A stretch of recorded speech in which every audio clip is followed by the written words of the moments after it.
m'appelle Maria Esteban, je suis mathématicienne, directrice de recherche au CNRS et je travaille au laboratoire CEREMAD de l'Université Paris-Dauphine. J'ai fait mes études universitaires au Pays Basque, à Bilbao, et puis je suis venue en France pour faire ma thèse et j'y suis restée.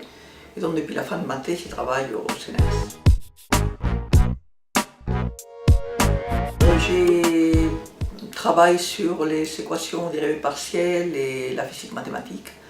Donc c'est un domaine qui est un domaine de l'analyse mathématique et je m'intéresse pas mal à des problèmes qui viennent de modélisation des problèmes de physique et de chimie.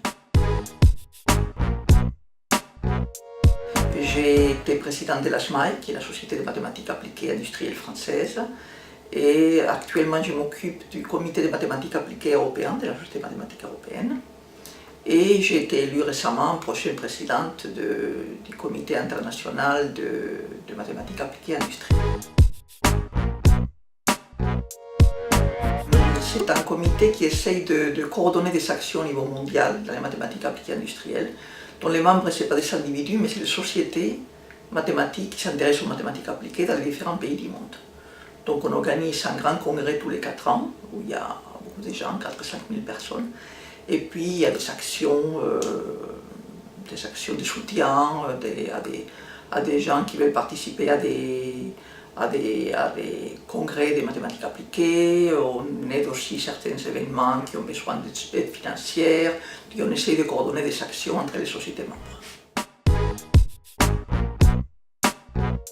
Donc je me considère mathématicienne appliquée. Je pense que c'est bien de parler, plutôt que de parler de mathématiques appliquées et mathématiques pures, c'est mieux de parler de mathématiciens appliqués et mathématiciens purs, je pense, parce que c'est une question d'attitude. En fait, on voit de plus en plus que toutes les maths, ou beaucoup de maths, peuvent servir à être appliquées pour résoudre des problèmes concrets, des problèmes qui viennent d'autres sciences, des problèmes qui viennent de la vie réelle, de l'industrie, de la société.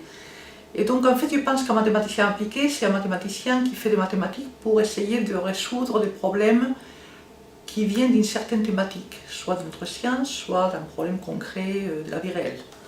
Donc moi je fais des mathématiques qui sont un peu appliquées, pas trop nécessairement toujours. Donc mes mathématiques en partie sont, je les fais pour essayer de résoudre des problèmes qui viennent de la physique, de la mécanique quantique et de la chimie. Donc les choses les plus appliquées que j'ai faites, c'est des problèmes qui concernent des questions relatives à la matière, les atomes, les molécules relativistes. Et donc là-dedans, j'ai obtenu mes résultats les plus appliqués, avec des résultats rigoureux, un petit peu d'analyse numérique et d'analyse computationnelle aussi. Alors, traditionnellement, les mathématiques pures étaient les domaines comme l'algèbre, la géométrie, la topologie, etc. Les mathématiques appliquées, c'était plus les probabilités, les statistiques, les équations partielles, les calculs numériques, etc. Mais depuis un certain nombre d'années, on se rend compte qu'aussi il y a des applications très intéressantes, même très pratiques, qui viennent des domaines qui étaient considérés comme purs, comme la géométrie, l'algèbre, la théorie des nombres, etc. Donc en fait, c'est de plus en plus difficile de faire la distinction. Je pense que c'est une question d'attitude. Voilà, donc c'est un petit peu la distinction. Mais avant, c'était vraiment des domaines séparés. Maintenant, on continue en partie à dire que c'est des maths pures ou pas des maths pures. Mais on peut trouver des géomètres qui se posent des questions très théoriques et abstraites. Il y en a d'autres qui essaient de résoudre des problèmes réels. Donc la distinction est de plus en plus floue. Il y a beaucoup de recherches dans les mathématiques appliquées. Pour résoudre un problème concret, il faut quand même résoudre un problème mathématique. Et donc là-dedans, il y a des équations, il y a des problèmes à résoudre, et il y a beaucoup de recherches théoriques et moins théoriques. Enfin, ça peut être de la recherche très théorique, ça peut être de la recherche liée au calcul numérique, aux mathématiques liées au travail sur ordinateur. Mais il y a énormément de recherches, donc il ne faut pas penser que les mathématiciens appliqués ne font pas de recherches, au contraire, ils font plein de recherches. Et beaucoup de domaines actuels de la recherche sont en train de se développer grâce aux applications. Parce que grâce à des problèmes concrets qu'on veut résoudre, il y a des problèmes nouveaux qui se posent, qu'il faut résoudre, pour lesquels on n'a pas d'outils, et donc il faut développer de nouveaux outils. Donc en fait, il y a énormément de recherches à faire quand on fait des mathématiques appliquées. Et ça peut être aussi difficile que la mathématique qu'on fait quand on fait des mathématiques. Les mathématiques peuvent beaucoup aider à résoudre des problèmes concrets de notre société, que ce soit des problèmes industriels ou des problèmes en médecine, en biologie, même en sciences sociales. Parce que pour résoudre beaucoup de problèmes dedans, il y a une sorte de modélise un petit peu le phénomène qu'on veut étudier. Et cette modélisation se fait souvent en termes d'équations ou des termes mathématiques. Et donc pour étudier ces modèles-là, qui peuvent être des modèles en biologie, en médecine, en mécanique, en aéronautique, etc., il faut résoudre des problèmes mathématiques. Alors des fois on peut les résoudre de façon exacte, souvent on ne peut pas le faire.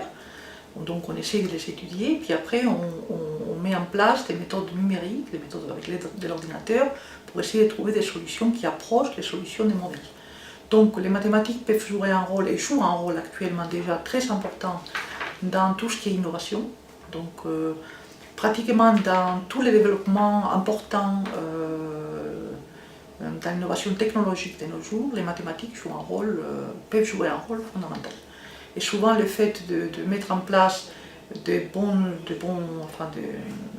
recherches qui met en collaboration des mathématiciens avec des ingénieurs, avec des biologistes, avec des médecins, etc., fait avancer la recherche, fait aller plus loin, parce que les outils mathématiques permettent de trouver des résultats plus fiables, ou plus optimisés, ou plus faciles à mettre en place, etc. Alors donc cette semaine, avec mon collègue Mathieu Lévin, nous organisons ici au CIRM une école, en fait c'est une école d'été, qui s'appelle quelque chose comme résultats récents en physique mathématique. Et en fait cette école, elle fait suite à un programme que nous avons organisé au printemps à l'Institut Henri Poincaré, sur les méthodes spectrales et variationnelles en mécanique quantique. Alors la mécanique quantique est un domaine de la physique, qui est un petit peu entre la physique, la mécanique et les mathématiques, et qui est vraiment une théorie de base pour essayer de comprendre la matière. Bon, il y a beaucoup de choses qu'on peut comprendre avec les applications de la mécanique quantique. Et donc au printemps, nous avons organisé à l'Institut Henri Poincaré un programme de 3 mois où on a invité beaucoup de gens de France et de l'étranger qui travaillent sur ces genres de thématiques actuellement, sur les applications de la mécanique quantique. Et lors de ces programmes, nous avons organisé des conférences, des débats, etc.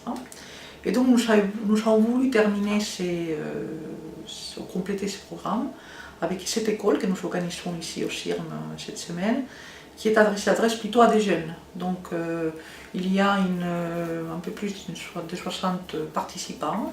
La plupart c'est des très jeunes étudiants qui font leur thèse ou qui font leurs études postdoctorales et qui suivent 5 cours en tout, qui sont assez variés dans le monde de la physique mathématique. Donc je pense que c'est très bien, les cours sont très bien suivis, les enseignants font un effort important pour rendre leurs cours compréhensibles à des jeunes qui ont déjà des informations, mais qui ne sont pas vraiment des experts encore. Et donc on est très contents de cette semaine.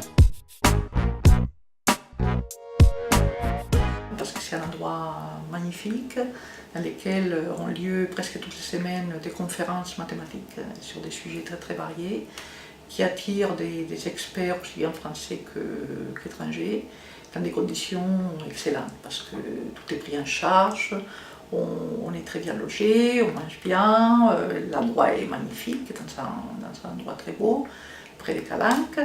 Et puis on a toutes les conditions, une très bonne bibliothèque, on a toutes les conditions pour travailler très bien, pour se retrouver une semaine autour d'un thème et échanger la connaissance autour de ce thème-là et apprendre de nouveaux résultats.